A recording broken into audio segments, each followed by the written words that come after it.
Sikreto para maging maamo yung naninipang baka.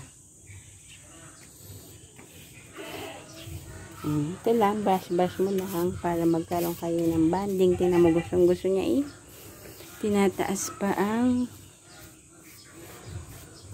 kanyang liig. Gustong-gusto niya yan kasi mahilig silang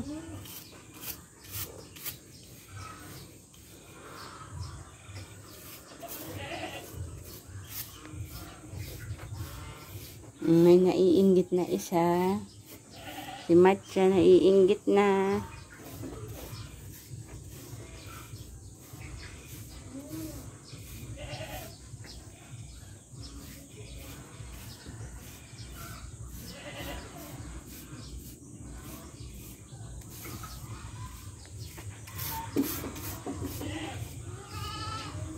Nakuha agad.